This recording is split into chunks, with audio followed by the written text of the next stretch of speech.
Welcome to a new GOAT lecture. Today we will discuss a deck profile of the deck list with which I qualified for the World Championship. And this is what the deck list looks like. It's a control list. That's it. Have fun. Until next time. See you. Just kidding. I'll do my best to create a deck profile that's different from most you'll find. When I see a deck profile, I usually see someone who just iterates over a pile of cards, saying this card is good because it can destroy something. This card is good because you can draw a card. This is a staple card. I play Heavy Storm in this deck, staple, etc. I find that a bit annoying. Instead, I'll focus on what the strategy of the deck is, why you made certain decisions. As far as cards are concerned, what matters is the meaning behind them, and what the game plan behind the deck is. That's why we'll first take a look at the core strategy and the main win conditions. What defines the deck are the cards, Metamorphosis, Creature Swap, and Scapegoat. And of course our boss monster, BLS. You have different win conditions. One win condition is to win by card advantage. You can gain it by using Creature Swap and Metamorphosis. The cards can definitely go +1. For example, if you swap one of your spirits, or if you tribute a serpent with Metamorphosis and suck a strong monster, or if you win battles with Thousand Eyes, or loop the Thousand Eyes with Tsukuyomi. So there are already some possibilities to win through card advantage. Another way to win is simply by not dying. As long as you don't lose, the opponent can't win. Very simple principle. That's what the scapegoats are for. Those are just great to protect yourself from OTKs. If the opponent plays a heavy storm, you can chain them. Or if the opponent tries to win by attacking you with a lot of monsters, maybe because the mirror force is already gone, then scapegoats can save your life. Another win condition is to assemble an OTK on your own. You have a lot of time in this deck, and you can wait until you draw a BLS. This card, combined with a creature swap, is pretty OP. For example, you turn a scapegoat to ATK mode, play a creature swap, take over a strong monster, normal summon some guy, summon the BLS, attack twice for 6,000 damage. GG. Another building block in this deck are the small guys. Those are cards that can deal little damage without the drawback of losing card advantage. We have already seen that the cards you want to use are Creature Swap and Metamorphosis. However, those depend on the fact that the opponent requires a monster on the field you can take over.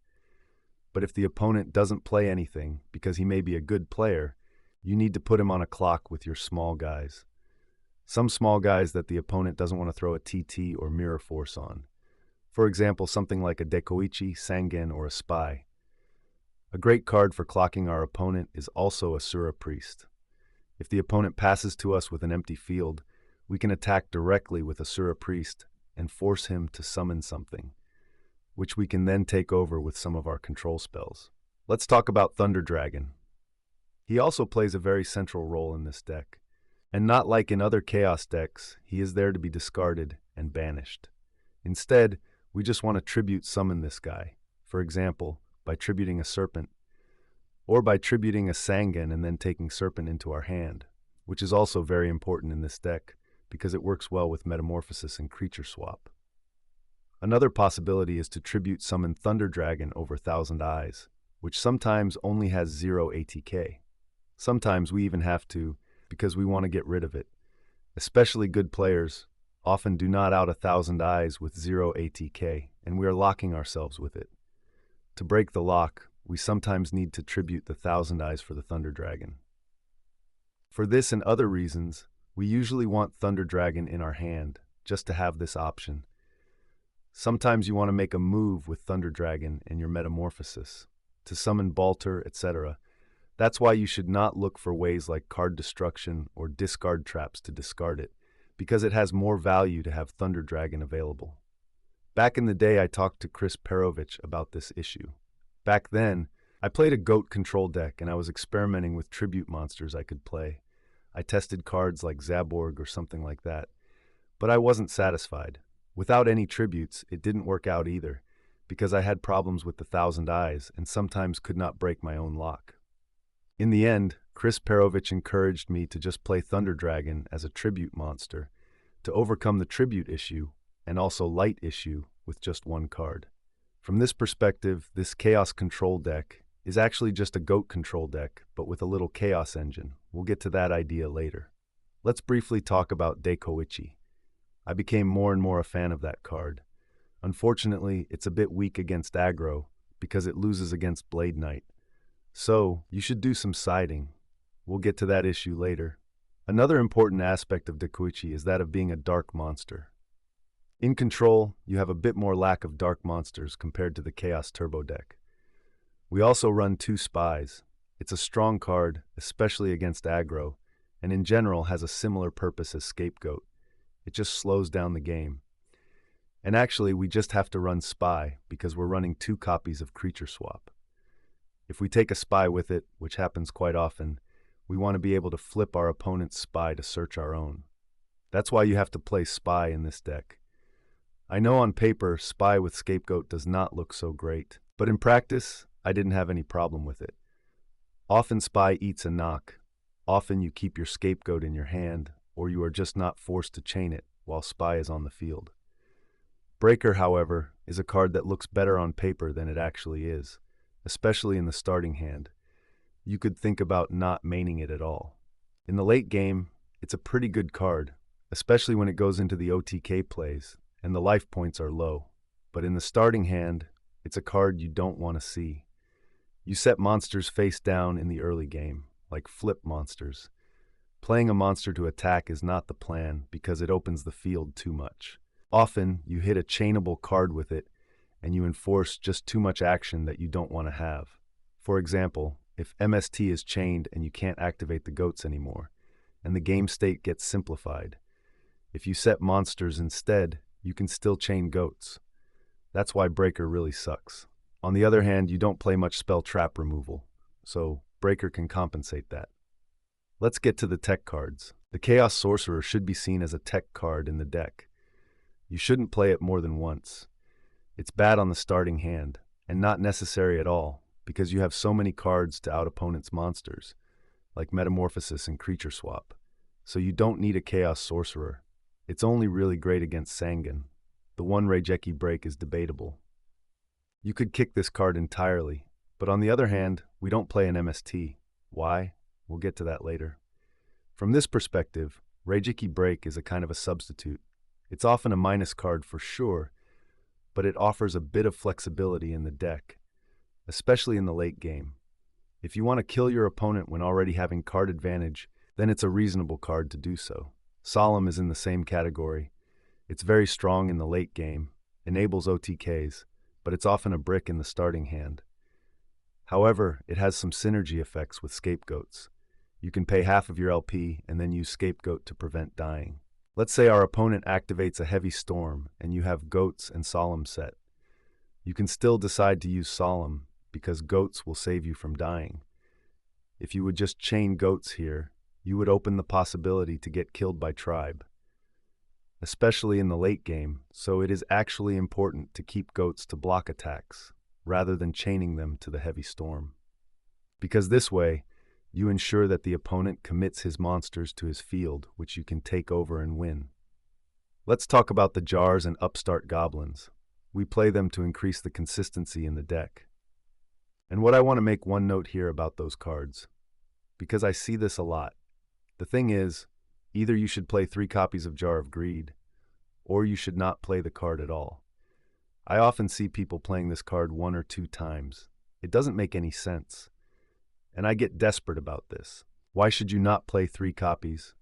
Because drawing multiple copies is bad? No, it's actually pretty good.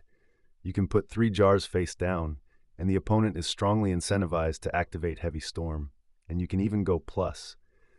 This card scales different to cards like, let's say, Scapegoat. With Scapegoat, you do not want to draw multiple copies. So for the Scapegoat, there is merit in not maxing out the card. But with Jar of Greed, there is no issue in drawing multiples.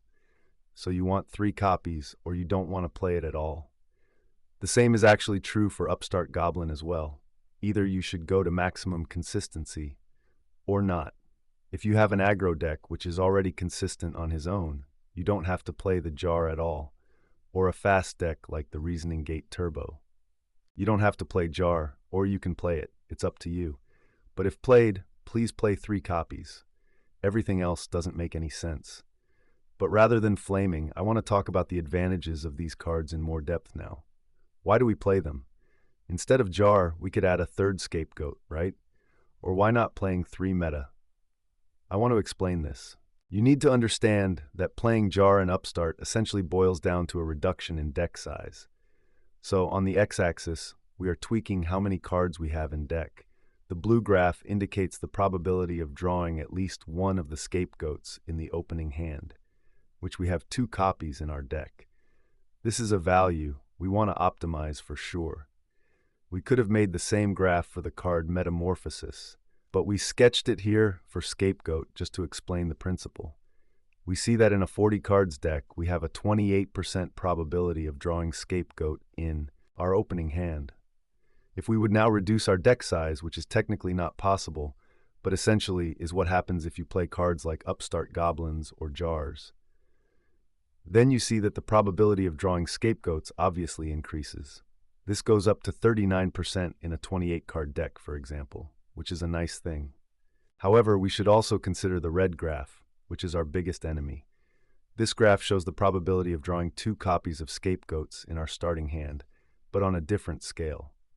Here, too, we see that this probability increases when reducing the deck size.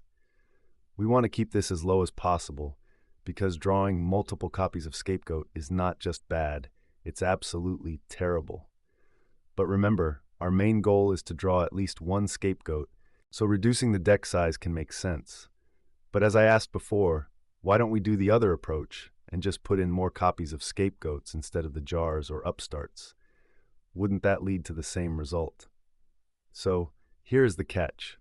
This approach scales a little differently. Here, the x-axis indicates what happens if we simply increase the number of scapegoats in the deck. We start here with having 2 copies in the deck. By the way, the right-sided graph refers to the 40-card deck. Now, as X increases, we put more and more copies of scapegoats in our 40-card deck. The graph goes from 2 to 3 copies, but also shows interpolated values like SO 2.4, which can be calculated from a mathematical point of view, but of course are not possible in real world, but it's just an illustration here, just to see how the whole thing would scale. It actually seems pretty linear. Obviously, the probability of drawing scapegoats by increasing the number of copies goes straight up when going from 2 to 3. But the problem we see here is that the probability of drawing 2 copies also goes up a lot, and even more drastically so than in the first approach. In summary, we can say if we reduce the number of cards in the deck by playing Upstarts and Jars, we can achieve seeing scapegoats more often without having the risk of multiple copies. Whereas if we increase the number of scapegoats, we also drawing scapegoats more often, but we also risking to draw the card twice much more. Also, in the second approach, you could actually think of a third graph that indicates the probability of drawing a total of 3 copies. If you take the third graph into consideration, this would make this approach even worse. In conclusion, play more draw cards instead of playing more copies of the same card you already have. That's what I wanted to illustrate. You can also transfer this principle from Scapegoat to other cards, and it's generally a better approach when it comes to consistency. Next, I want to talk about cards that we don't have in the deck. A lot of people asking why there is no MST in this deck. And with people, I mean fishes. The answer is, MST is just a bad card that we don't want to play. I'm desperate about why people play this card, and it's just bad. But now let's be a little bit more well-founded. Generally speaking, MST is good in a deck like an aggro deck, because in an aggro deck, the goal is to simplify the game state. So, the goal is to make as many one-on-one trades as possible. This principle applies to all the first 4 cards here: MST, Dust Shoot, Book, and Saku. These are all cards that make a one-on-one trade. Indeed, I also see Book as a one-on-one card, as it can stop a lot of things. Saku is the same category. These cards are good to simplify the game state. However, Control wants to achieve the exact opposite. In a Control deck, we want to have a complicated game state, having as many cards in the game as possible. Because the more cards in the game, the more synergies there are. That's the idea of playing a combo deck. You just rely on combining, like Metamorphosis with Scapegoat, or Metamorphosis with Serpent, or Serpent with creature swap, or Asura with creature swap. You want to draw as many combos as possible, but if you trade one-on-one, you have less cards and less combo potential. That's why cards like Trap Dust Shoot, Book of Moon, and Saku aren't particularly good in control decks. These cards are not inherently bad, but they are much better in an aggro deck. Cards like Raigeki Break are even worse. We don't have Night Assailants that we can discard. We want to summon our Thunder Dragons. We don't have enough discard options. And Raigeki Break doesn't support our game plan either. It's just there for some flexibility, just to have some out to some cards. You would usually want to MST. Chaos Sorcerer is a brick in the starting hand. Solemn is a brick in the starting hand. The card doesn't have a synergy. Solemn negates a card from our opponent, but it has nothing to do with our own cards. It just stands for itself. That's why you shouldn't play this card that often. Let's talk about side decking. It's very interesting and important.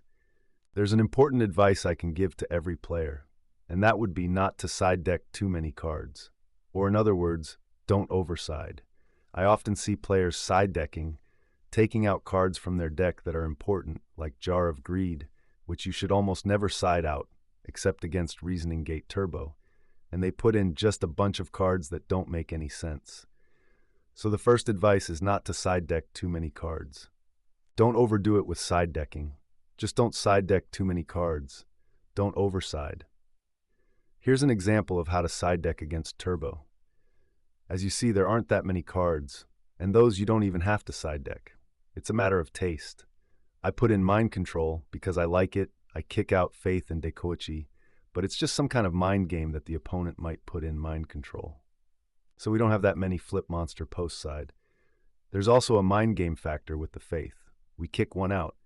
If it gets banished by knock, the opponent might think we still have one Faith left. Make some moves, waste some cards, etc., That's why I sometimes like to side deck one copy out.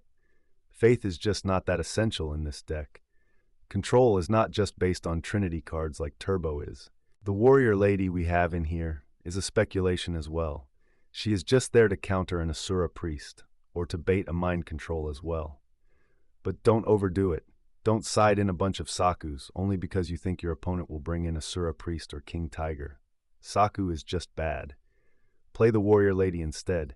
She can deal with an Asura Priest as well. But you can also use her in different ways. So don't overside. Don't side MST just to destroy your opponent's MST that you think he will side just to destroy our scapegoat. Don't side Solemn because you want to counter the opponent's Solemns that he will use to counter us. So in conclusion, do not side in counters to counters. A scenario in which you want to side a lot of cards is against the aggro matchup. The reason is simple. The game plan of aggro deviates a lot from standard decks. It has its own strategy. What do we do here? The idea is to side into a standard GOAT control deck. Why do we do this? We should just ask ourselves, why did we put in cards like Thunder Dragon in the first place? I argued before, I want to tribute summon this guy. But 1600 AT does nothing against aggro. Another selling point for Thunder Dragon was to tribute our 1000 Eyes. But actually, we are very happy when the game slows down. So the opponent is already incentivized to out our 1000 Eyes, so we don't want to do the work for him and tribute our own guy. When siding out Thunder Dragons, the Warrior Lady and Roulette Barrel come into play because we don't have any light monsters, apart from 2 Faiths. The reason why we chose Roulette Barrel is simple. It's a light monster which is not horrible against aggro. There are simply no alternatives. Merchant is bad against aggro because he loses to Blade Knight. I tried to play Blade Knight or Sasuke as a beater, but it's not very effective. Those cards are just not strong enough in terms of stats. That's why we need Roulette Barrel as another decent light resource. Then we play Archfiend. I like him a lot. The idea that we play him over Zombira is that he is able to build up pressure, which otherwise would not be possible in a control deck, in contrast to decks like Turbo. That's the thing. We depend on the opponent playing cards, and if he doesn't do that, we can't do anything, especially if we have a Zombira on the field. A Chaos Turbo deck, however, could still do his flip plays and loop his Trinity pieces or play his Chaos guys, etc. Chaos Turbo does not rely on the opponent to make plays. That's why we need Archfiend as a beatstick. We play him instead of Skilled Dark Magician because it's not a spellcaster. We already have a lot of spellcasters in the deck, like Spy, like Breaker, like Thousand Eyes. So, we do not want to summon too many spellcasters because otherwise the opponent can blow us out with Tribe. Being a Fiend is just much better, and the 100 defense points difference doesn't matter at all because we don't want to put him in defense anyway. Let's talk about MST and Solemn. Solemn is just kind of a filler card, but I don't think there's anything much better. It's actually pretty decent. I don't think you should play it 3 times against aggro, but it can be pretty good. We also put in MST just as another filler card because we have it in the side deck anyway. And sometimes the reason to side in cards is just to side out others, like Deikoichi, which is really bad against Blade Knight. That's why we'd better fill with MST. The same goes for Mimic. It's also a filler card, which does not suck against Blade Knight, and which can be used to attack if we decide to deal pressure or if we want to out a Mystic Swordsman. Mimic also works well with a creature swap. If we play against Earth aggro instead, Archfiend isn't really great because he dies to Gigantes. He can be destroyed by a Goblin attack force. He is a victim to Giant Rat, which can search a Lily. However, Deikoichi is way better in that Earth matchup because Earth aggro doesn't play Blade Knights. Also, Asura Priest isn't bad as you can kill all the rats, which can be problematic if you are sitting on a creature swap. Also, if Lily is gone, you can even get a +1 by killing the rats. Asura also runs over Goblin attack force. How do we side against Reasoning Gate Turbo? We want to pressure as much as possible, so we kick out slow cards like Faith. Tsukiyomi isn't really good. Nobleman isn't good either. In this matchup, there is actually an exception to what we said before. We side out our draw cards like Upstart Goblins and Jars. The reason is that the cards are a bit slow, and additionally, we don't want to give the opponent any life points. Instead, we want to kill him as fast as possible. In this matchup, one single turn can matter a lot. Solemn is a card you could consider siding, but it depends on the opponent's type of RGT deck. If he plays a more control-ish RGT, where the OTK is not the only win condition, then Solemn is sometimes good, because if the opponent plays a Trunade, you are not forced to use Solemn, and you still have it for your next turns when Trunade is already gone. Walk, in turn, can sometimes be nice against OTK-based Reasoning Gate Turbo decks. If they build their deck on cards like Cyberstein, where they put everything on one shot, Walk can be a good counter to that. But if they play too control-ish, it's too much minus. Storm can sometimes be sided out if the opponent doesn't play a lot of traps or just chainable back row like Goats and Jar. In those cases, MST just makes a better job. On the other hand, Storm is sometimes useful to trigger opponent's Goats intentionally. You play 2 copies of Asura Priest post side, which is a very great card against RGT because it can kill scapegoats instantly. Then we have the 2 Saku we side. Sometimes you can also side 3 if it's a control-based RGT, which for example utilizes cards like Air Knight. Even if Saku can be bounced back by Trunade, at least you force him to use it. Okay, how do we side against Burn? Spirits are bad. They do not lock our field, but on the other side, they also do not provide any defense. Since we do not have any Goats post side, the opponent could easily deal face damage with cards like Rat, which is the worst thing that can happen in this matchup. Tsukiyomi's effect is useless as well, since we don't have that many flips. And we do not have Thousand Eyes that often because we sometimes want to summon Dark Balter. That's why I don't like the spirits. Goats are obviously bad against Panda. Solemn is obviously bad as well, except against some stall burn variants that run Solemns themselves. Snatch is just useless too. The Warrior Lady can help us sometimes to deal with Rat. Sakuretsu you should always side in to avoid direct damage because that's the worst thing that can happen in this matchup. You always want your opponent to lose at least 1 card whenever he deals damage to you. Roulette Barrel is nice if there's a level limit you can summon it and use his effect to kill Ojamas or just other stuff. Archfiend you can side in to deal some damage. He also has 1500 DF so he can't be killed by a Panda or a Rat, so that's nice. And obviously you can bring in cards like Walk. What do we play against Control? The answer depends on a lot of factors. In any case, we side in Asura. You can side Saku sometimes, if you think that the opponent plays a second Asura in the side deck as well. You could also side the warrior lady for that sometimes if you think that the opponent loves to side mind control. In this case, you can also side out some flips to play around the mind controls. If not, Dekoichi is a very strong card, of course, but you really don't need faith. Swap is a card which is debatable.